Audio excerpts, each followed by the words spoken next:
late service worship team.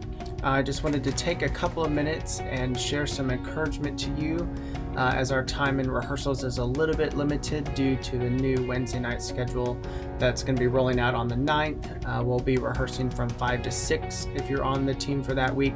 And so we don't normally have that short of time. And so I wanted to take some time now and share some encouragement with you as we haven't been able to really finish our study in the Sing book, as that's kind of had to take a back seat as other things have made that a little bit complicated right now. But I wanted to share some encouragement with you.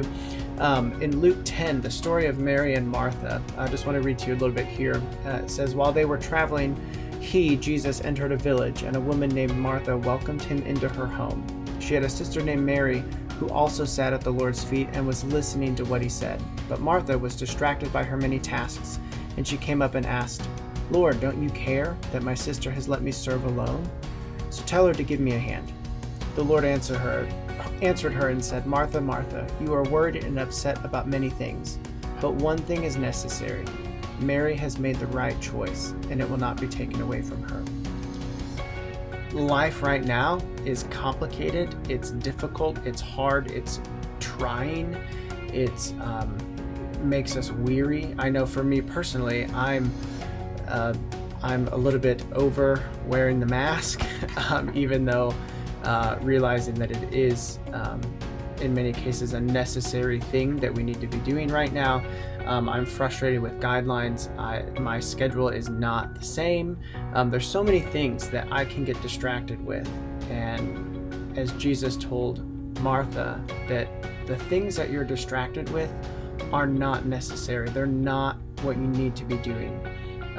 The thing that you need to be doing is sitting at my feet and listening to what I have to say. And so what I'd like to encourage you with whatever you might be experiencing in your own life right now, whatever you might be going through on a personal level in your work, jobs, anything that might be happening that might be distracting you from what Jesus really wants from you. So what he desires is intimacy with you. He desires that one-on-one personal connection with each of his children. And that is something that's so precious, and it so easily can be taken away from us. And a lot of times, all the time, it's not Jesus who's far away. It's us as humans who have caused other things and who have chosen to take ourselves further away from God into a more distant sort of relationship. And so sometimes I hear folks say that, Jesus just feels really far away right now. Well, Jesus is never far away. He's always close to those he loves, and he's a relentless pursuer of our souls. And so he's not the one that's far away. We make choices that take our attention and take our gaze where our eyes should be fixed away from him and onto other things. So I'd encourage you with this, that Jesus desires intimacy with you. Would you press into your relationship with him on a personal level as we continue throughout this time of uncertainty and not knowing what's going to happen? Would you rest in the promise that he's got everything under control? Nothing has caught him by surprise, and nothing will ever catch him by surprise. He knew all of this was going to happen.